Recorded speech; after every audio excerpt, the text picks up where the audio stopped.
everyone, it's James, and today we've got what's going to be kind of a RV battery nerd video. So if that's not your bag, then maybe don't look, or maybe just look at the article on the Fit RV, because this is going to get kind of technical. Okay, so if y'all remember, I made a video last year where I did sort of a 3-year checkup on our Lithionics batteries. And when I did that checkup, they seemed to be doing fantastic. We had like over 99% of our original capacity remaining, or so I figured. And so I just put a call out and I asked you guys for your data. And I put up a Google form and y'all submitted data. In fact, over 60 of you donated your battery data onto that form. And so I gathered that and I took a look at that. And then I started asking some questions of myself, and then I started asking questions of the engineers at Lithionics to understand it a bit better. I read some white papers. There are a couple really good ones. I'll put links in the article that goes along with this video. And I learned something. Well, I learned 2 things, really, which I'm going to share with you today. And then after that, we're going to run through a procedure to recalibrate the batteries. So there's like 3 things. 2 things I learned, and then recalibrating the batteries. Okay. The first thing I learned: aging factors. And there are 2 of them. They're aging factor for temperature and aging factor for state of charge. And there's a white paper, one of the ones I'll link, that goes into exactly what they are. But without getting too technical or restating the white paper, it's maybe easiest to think about those as, and I've written it down here, the fraction of lifetime expressed in hours that a battery has spent in less than ideal conditions. Okay, so basically, how long or at what portion of its life has a battery been mistreated in some way. So now the first of these, aging factor, temperature. Basically, you know, the batteries do not like to be discharged or charged, really, except in a certain temperature range. And so, like, if you've got a very hot battery and you continue pushing charge into it and pulling charge out, the battery is going to overheat. It's not good for the battery. And so the aging factor temperature tends to keep track of that. So when I gathered all the data for people and I kind of put them into a normalized distribution, the aging factor for temperature, and I'll put this on the screen, but it starts to form kind of like a bell curve, right? Because lithium batteries, well, they haven't been out all that long, because the older a battery is, the further it's going to be out here on the tail, right? So the older a battery is, the more it's going to have a chance to accumulate like heat-related damage. So, but it starts to form kind of a nice bell curve, because, you know, lithium batteries have only been mainstream in RVs for like 5 years or so, and it seems that most of us tend to keep our batteries in the same sort of general set of temperature conditions. So that was kind of interesting. Okay, great. That's sort of what I expected to see. Now, the aging factor for the state of charge turned out to be a little more interesting, particularly for me. So when you take the aging, now, if you want to think about how to think about that, so if your battery is already fully charged and then you keep throwing 14.4 volts at it, that's not good for it. It's like waterboarding your battery is one way I've heard it described. You're throwing more charge at it than it needs, and it's just not good for the battery.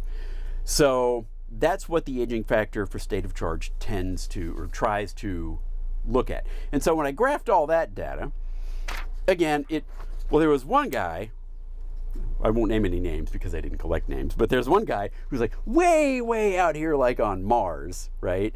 And then the rest of us are all sort of up here. And you can see that starts to look like a little bit of a normal bell curve again. Okay, cool, kind of what we expect. So if I throw out the data point of the guy that's on Mars, then we get sort of a bell curve that looks more like this. Now, this is sort of more what you expect. And so when I took a look at this, I saw something on this curve that I did not like, namely, these 5 data points way out here, those are my batteries. And this is not like, they're not out here on the tail because they're like going into the gifted program. They're going out here on the tail because they're like, they smoke more cigarettes than all the other batteries or whatever. That's not good, right? So why? And my batteries, yes, they're a little older than everybody else's, but not that much. We got the first production Echo. So how is that happening? Why is that? And so that got me thinking about things. So the aging factor state of charge, that's related to charging. If you're not charging, you're not going to accumulate any aging factor for state of charge. So I had to look at my charging sources.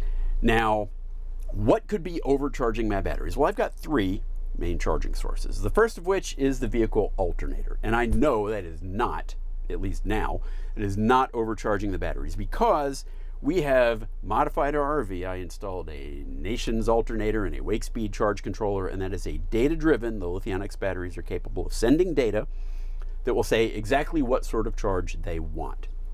So when the alternator is charging the batteries, it is listening to the batteries, and it is only giving them the charge that they are asking for. So that is not overcharging the batteries. I'm not worried about that. Now, I didn't always have that, so it could have accumulated some of that damage from when I had the previous alternator and charge controller, but there's no way to go back and rectify that now. But going forward, won't be accumulating any adverse state of charge time from the alternator. How about shore power plugged in?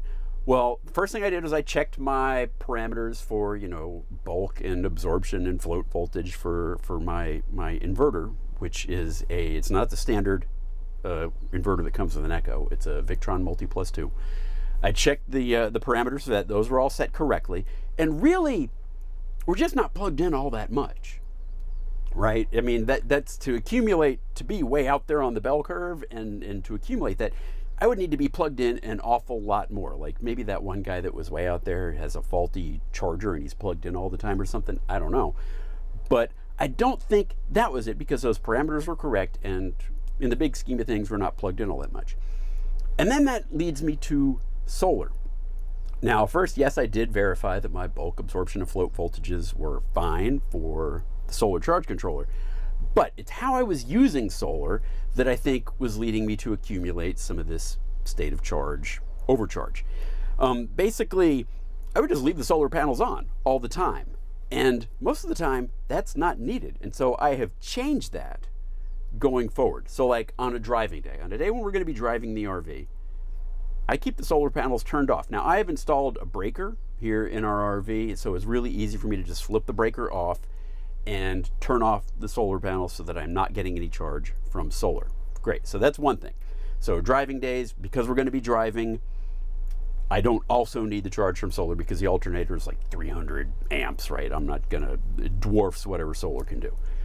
And then while we're plugged in, on days when we're plugged into shore power, if we're at a full service campground or something, I turn the solar panels off on those days as well, because it's just not needed. Think about it. If you're plugged in at night, sun goes down, solar shuts off, but you're plugged in, so you stay fully charged.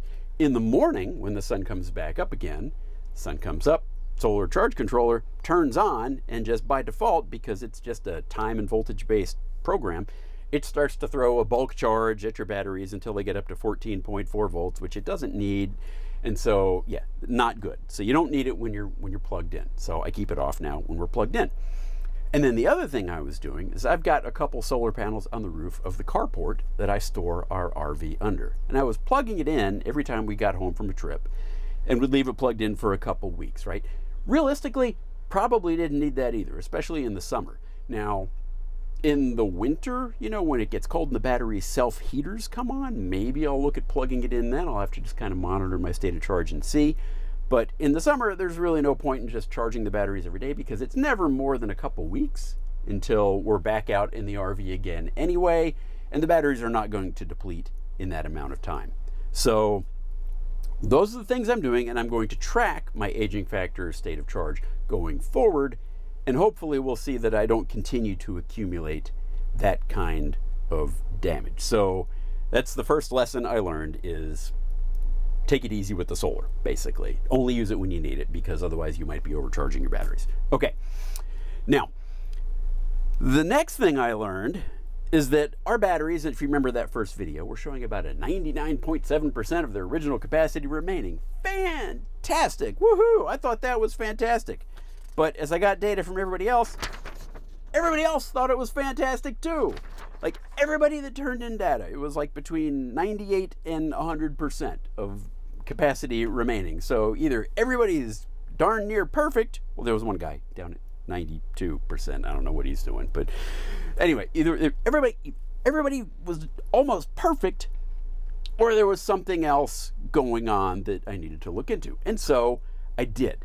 So this is one where I actually had to talk to the folks at Lithionics, and there is another white paper, and this has to do with state of charge drift. And there is an excellent white paper about this on the Lithionics website, and they took great pains to write it so that it's everyman readable. So I encourage you, I'll give you the link, go check out that paper to understand state of charge drift. But basically, lithium batteries, I'm very much paraphrasing, but lithium batteries have a very flat voltage profile as they discharge, which means that, like, unlike a lead acid battery where you can know that if it's 12.6 it's full, if it's 11.9 it's 40% full or whatever, you can't do that with a lithium battery because the voltage stays almost the same until it dies and falls off a cliff. So you can't look at voltage to know how full the battery is. So how do they tell you what your state of charge is? Well, they sort of count amp hours in and out, more or less, right? So if you know you have a 100 amp hour battery and you pull 5 amp hours out of that, you're 95% full. And if you put those 5 amp hours back in, well, you're back to 100% full, right? So that's it, basically, in a nutshell, how that state of charge thing works on the app. But here's the thing, it's not really like that, because the precision of how they're able to measure the volt or the amp hours in and out is limited. I mean, they can't take it out to like 400 decimal places. The equipment is just not that accurate. So, like, let's say you've got a resolution of 1 amp or 1 watt even, let's say, in or out that you can measure. Well, let's say you've got something that's using 0.2 of a watt. That's going to escape detection. It won't get counted in hours in or amp hours out, right? So if you've got like a tiny little battery charger, or like a blinking LED light or something that's using like just a tiny bit of juice all the time, that's not going to get counted very well or very accurately by the regular counting. So that's one problem. The other problem is just age. So all batteries age, and they lose capacity as they age. Like you wouldn't, even if you don't use the battery. So like you wouldn't open a pack of batteries from 1987 and expect that you would have fully charged batteries left anymore, right? That's just, it's an electrochemical device. They just age. They will lose capacity as they age. So that's another problem, and that's difficult to count because that doesn't show up as amp hours in or out, right? That's just the size of your bucket shrinks over time. And there's no way to really know that by counting what's going in or out of the bucket. Now, think of it like gunk, like on the inside of your black tank. Just as you use it, you know, maybe the black tank's a little smaller than it was 5 years ago because there's gook on the outside of it. Anyway, the Lithionics app does what it can to account for these things. Like you've probably heard or seen the advice to make sure you're fully charging your battery to 100% every so often, every couple weeks, whatever. That's because the Lithionics app will sort of reset its calibration for what it knows full is when you charge it to 100%, because full is full. But most people don't routinely go all the way to empty with their battery, and so it still doesn't kind of know what is empty. But in the latest version of the Lithionics app, and I have version 2.0.11, there is a procedure that you can invoke to sort of recalculate the size of the tank. And the way it does that is it knows when it's full. It knows what full voltage looks like. And so you charge your battery up to 100%, and then it knows what empty looks like, if you ever get there. Most people don't. It knows what empty looks like, so then you recharge it all the way down to its low voltage cutoff at 10% or whatever. It knows what that looks like. And then by counting, you have to do that in a short amount of time, and then by counting the A minus B, the amount of amp hours that it pulled out in that time, then it knows how big is your tank. So that's what we're going to do today. Now, I want to see how much of my original capacity is remaining, but discharging, I've got 5 batteries. It's good, but it's kind of a problem in this instance, because being able to discharge 16,000 amp hours of batteries in a short amount of time is not something I'm well equipped to do safely. I suppose I could like melt metal or something to do it, but not going to happen. So I'm going to have to do this one battery at a time. The way we're going to do this, and we've already been at this like a half hour now, 35 minutes. So the way we're going to do this is I've charged all the batteries up to 100%. Okay, great. Then I turned off 4 of the batteries. So we're just working off of one battery right now, battery number 1. Then disconnect the charging source And we've got the windows and doors open. We're gonna run the air conditioning and try to cool off the whole out of doors. I can hear my parents yelling at me already. And we're gonna try to drain the battery down just as quickly as we can. Once it's empty, it'll shut itself off. Then we will reset it, plug it back in, charge it back up to 100%. That battery is done. And then we're gonna move on to the next one. So this may take more than a day because it's gonna take a while to discharge 5 batteries, but we're gonna see how much of my original capacity I actually have left after the recalibration. So it's a lot of pointless burning up of electricity in store. So let's get to it.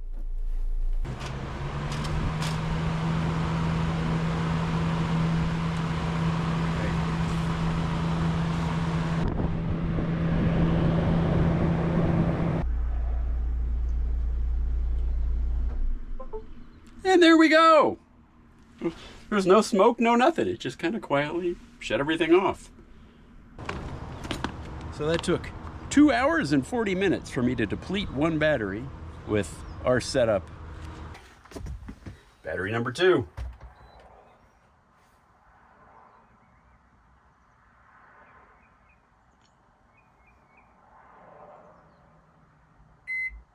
Okay.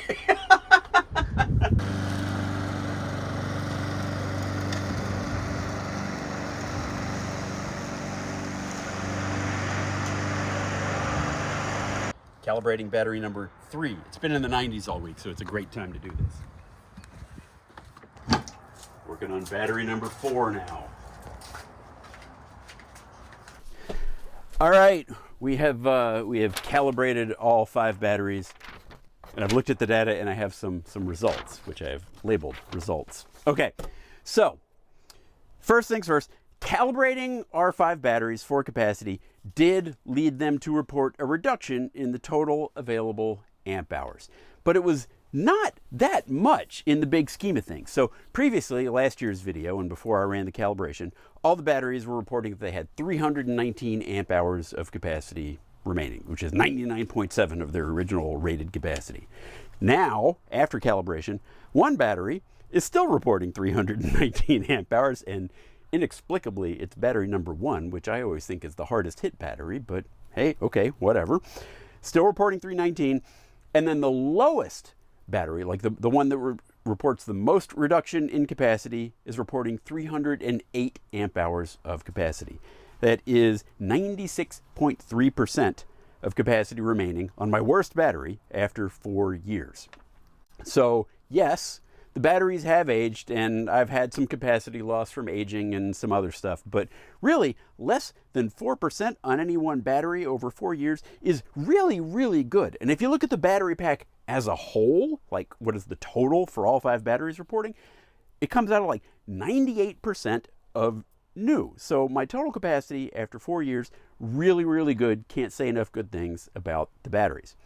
Other good news, the batteries have continued to share the load more or less equally. I had a graph I put up last year. I'll put it up again. And yeah, so the values for, total share of the load range anywhere from 19% to 21.6%. So there's just a variation of 2.6% in how much of the load any one battery is taking. So they're all continuing to work really well together. Okay, now the calibration process in itself did put some stress on the batteries.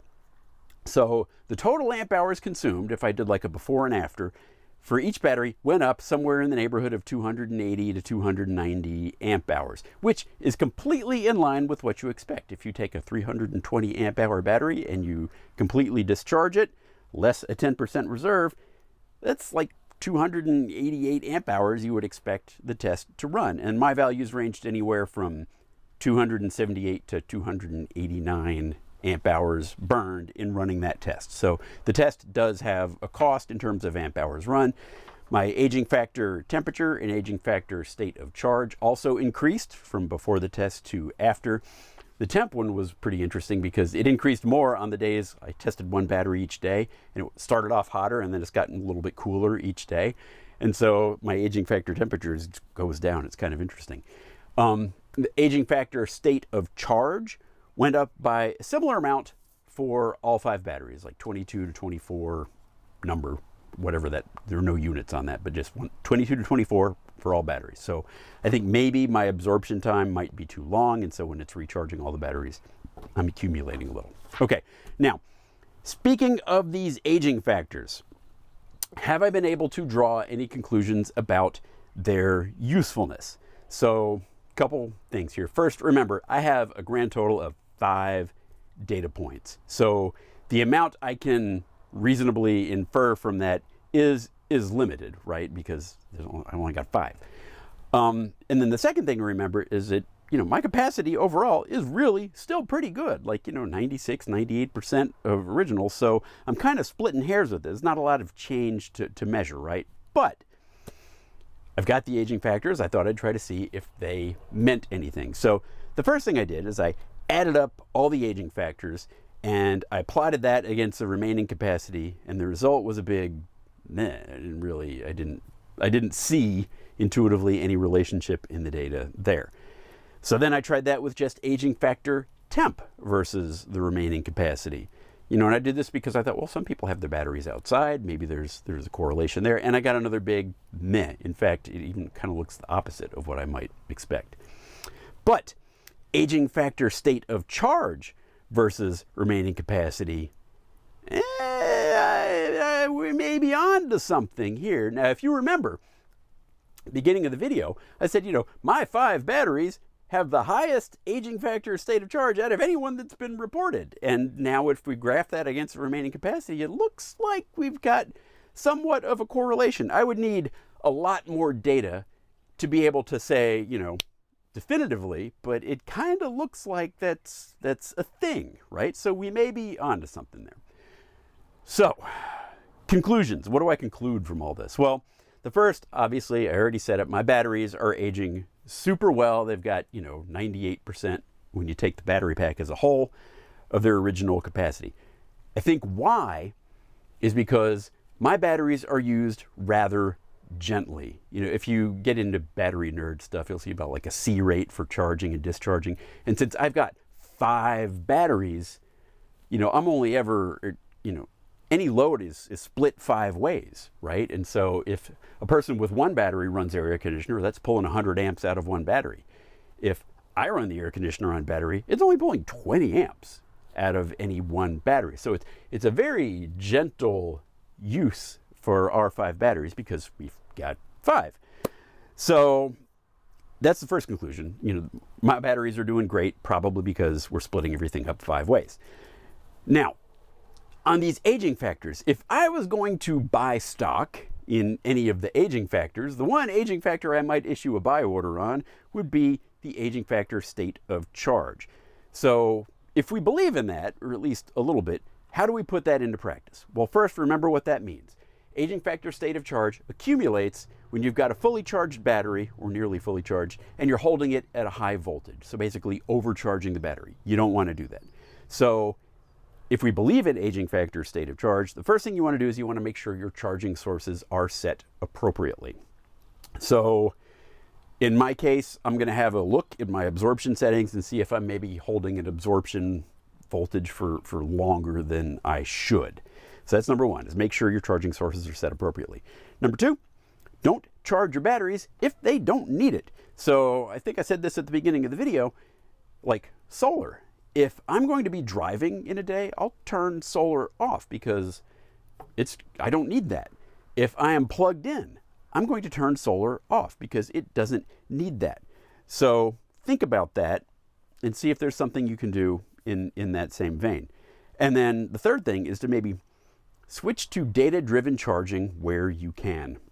Now, I've called this before, I've called it CAN-based charging, or maybe like a closed-loop charging.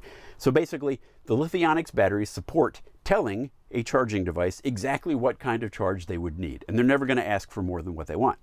So we have already switched, in number 1, we have switched to data-driven charging from the alternator. We got a Nations alternator and a wake speed controller. So that was the most important one because you might start and stop the engine 10 times a day, right? And you don't want to be overcharging the battery every time you start the engine because you've started a time-based program over again. So I've already done that one. The next things I would need to do would be to switch over my inverter charger to data-driven charging and my solar charge controller to data-driven charging. Now, the good news for me is that these devices in number one, they're Victron devices, and I believe there is a way to do that. It involves buying another piece of equipment and installing it, which, yay! So I think there may be a servo in my future somewhere. So anyway, that's all the data I've been able to gather. I hope you found this useful. I imagine there will be questions and people will want to discuss things. So there will be a post over on the FitRV that I will link to in the YouTube description down below. You can pop over there. I'll put up some of this data I gathered. You can ask comments or ask questions, leave comments, whatever. And we'll see if we can't help each other out. Anyway, so far, 4-year report on my Lithionics batteries. They're doing great. And I guess we'll talk to you later. Bye.